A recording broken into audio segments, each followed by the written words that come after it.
Hello, my name is Chrissy Hodges. Welcome to my channel. Thank you so much for being here. I'm an advocate for OCD, in particular the community name Pure OCD, which is Intrusive Thoughts and Mental Rituals. That's also the name of my book, Pure OCD, The Invisible Side of Obsessive Compulsive Disorder, that walks you through my lived experience up until treatment when I was younger. I am a certified peer support specialist working with people all over the world in any stage of recovery, providing support, meeting you where you're at. I can also provide referrals anywhere in the world to therapists if you are ready for therapy. I do 8-week closed groups, and I also have an online community that is private, and if you want to be part of it or learn more about that, email me. All OCD sufferers, and there's all kinds of things that you can do inside of that community to feel a little bit more connected to people who have OCD. NoCD is an app in OCD. Inside that app, you can connect to other individuals with OCD. You can find lots of resources, and they also do ERP via telehealth in so many places around the world. So if you want to know more about them, check them out at treatmyocd.com. Okay, today I am off the heels of the IOCDF conference this last weekend in Orlando, in hot Orlando. It was so humid and miserable. But I was so fortunate enough to be able to do a talk on OCD and pornography with John Hirschfield and Dr. Chad Wetterneck. And it was such an honor to share the stage and be able to share my knowledge that I have learned, and how pornography really does intertwine in the OCD experience in so many areas. I will continue to do videos on this because it's so important, and people really need to feel normalized and lessen the shame around pornography use, whether that contributes to OCD or not. Today, though, I did want to talk about just a few things in regards to shame and pornography use, and a lot of this was discussed in our talk. And a lot of it is just general stuff I've been wanting to talk to you anyway. I am winging this. I don't have any notes. And I also want to make sure that you know, just because I don't mention what you may be dealing with OCD and pornography does not mean it's not valid. I know sometimes we go to videos and we go to blogs and we go to things looking for our specific experience. And if it's not there, we start to worry that we don't have OCD. I just don't have the time right now.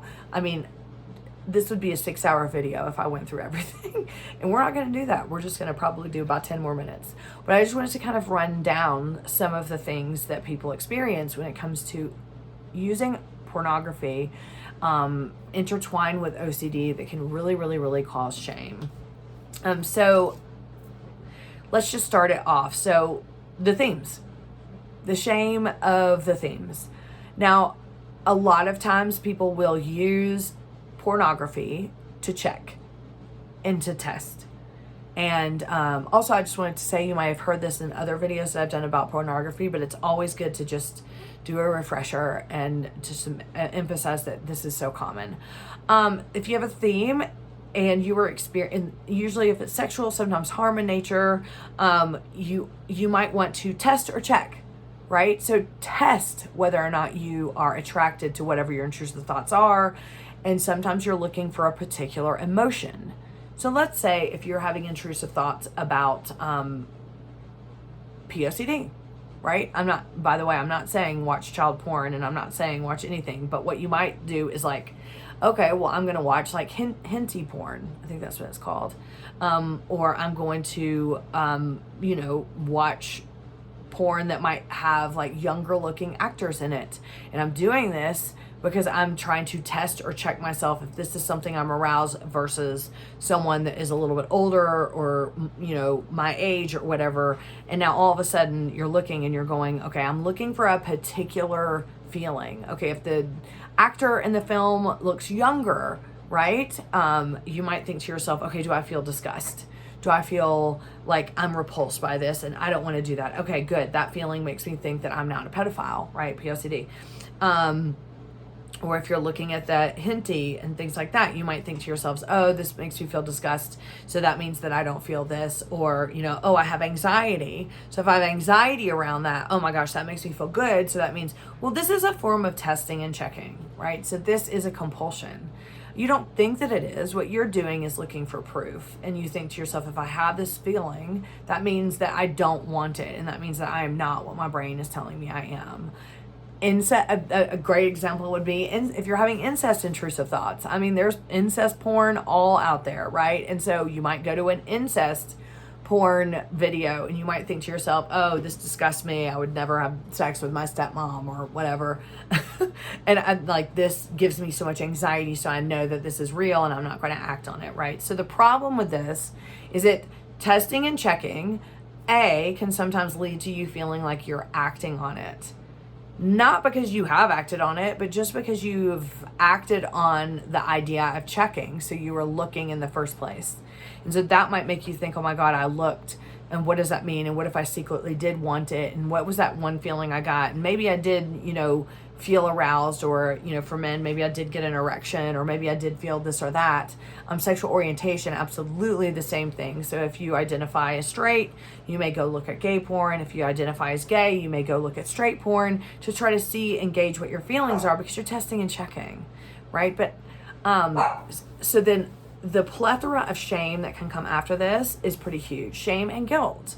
Whether or not you agree with pornography, or whether or not you were just like, I can't believe I have to do that in the first place.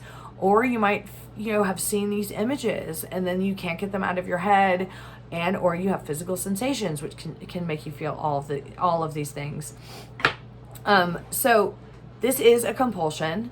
And I also want you to know that with compulsions and with relying on feelings, and I've said this in so many other videos, relying on feelings is dangerous, because OCD can warp feelings in a heartbeat. What you might feel disgust on, the first 2 or 3 times you watch it, or the first 10 or 20 times you watch it, all of a sudden, disgust might not be there anymore. And your first thoughts are going to be, I'm starting to accept this. I'm starting to turn into what my intrusive thoughts are. If I don't have these feelings, that must mean that I want this. And so that can be kind of like the secondary stuff that comes up when you're relying on pornography to test and check, to gauge your feelings and to gauge your arousal. The other thing I wanted to talk about is mental review with pornography. So let's say you are an avid porn watcher, or you're not an avid porn watcher and you just happen to every once in a while, or you stumbled across porn at some point, you watched something, maybe it was arousing, maybe it wasn't, but you were just exposed to it. Or maybe you used to like masturbate to specific kinds of porn. Like lots of, straight people watch gay porn, and lots of gay people, maybe, I don't know, I can't speak for gay people, I don't know if they watch straight porn, but I also know that, a lot of people, let's say, for instance, the example I used earlier, a lot of times people might watch like incest porn because, I don't know, it's just a fantasy of theirs, or it's just something coming up for them right at that point that makes them aroused. Fantasies are very different than normal everyday life or normal arousal. And sometimes with OCD, we get that we have the inability to separate the two. You may enjoy watching porn where like there's a younger actor in there, whether it's male or female. And then if later on you develop POCD, you might mentally review the fact that you watched that kind of porn at some point. And then you might start getting into the weeds of, oh my goodness, did I watch something that the actor was underage? Was I sure they weren't? So now let me go and try to find that video so I can find out if this person is underage, things like that. But then you also might just feel some shame and guilt about what kind of person would even watch that in the first place. Well, you were watching at that point because it was just something that turned you on. But when we're mentally reviewing and OCD needs you to find the answer, it is going to be a shit show of, no, it is because you like younger people and you watch this and that must mean this. The same way if you develop sexual orientation OCD and you had watched gay or straight porn, years and years and years ago, and you felt aroused by it or whatever, then now you might think to yourself, oh no, I watched that and I remember masturbating and orgasming to that. So what does that mean about me? Same with incest porn, same with any kind of fantasy or any kind of fetish that you might utilize in regards to porn. So this is a big one for people, and it really can send you over the edge when you are dealing with a theme, especially if it's a new theme and you are mentally reviewing the porn that you've watched before. I do want you to know that this is so common. Please don't think that this is just you. I also want you to know you can share this with a therapist. You can talk to a therapist about this, and this moves me into my next point. I have 2 more points before this video is up. My next point is this. Moral incongruence. Moral incongruence is when we have beliefs about something, whether it's right or wrong.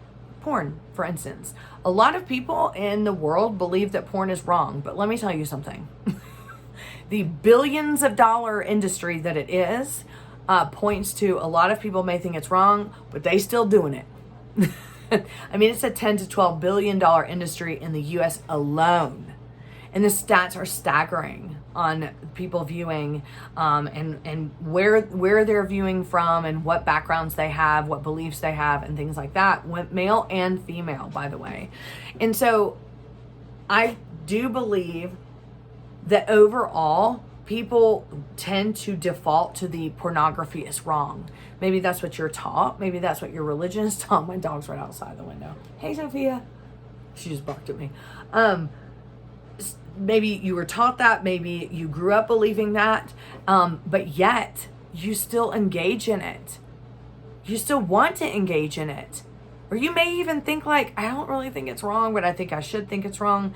So moral incongruence is when your beliefs about something and your morals about something are not aligning with your behaviors, right? So you may think to yourself, well, porn is really wrong, but it's a little Tuesday afternoon, I'm gonna watch some porn and masturbate, and then the shame and the guilt comes after that. Well, let's combine this. This is a real deal thing. And then I'll go into the addiction part of it. That's a real deal thing. And then now let's combine OCD with that. So now we're talking about moral incongruence and OCD, which is ego fucking dystonic. So I have these intrusive thoughts I know aren't aligned with my values, but I'm still having them. Now we're like gaslighting ourselves on two different levels, pornography and OCD. Right? And so when you combine that with OCD, now we're engaging in porn sometimes because we're doing it ritually or we're doing it compulsively, and the shame can double. Because now the moral incongruence grows even bigger because you feel like you have to do this, and it's not aligning with that, but then you're starting to think, oh my God, I am this horrible person. I can't stop myself from watching porn. I just need to watch this one more time. Or you just may enjoy it, right? And you just then may feel some guilt about it, whether that's porn that you've watched in the past or porn that you're watching now.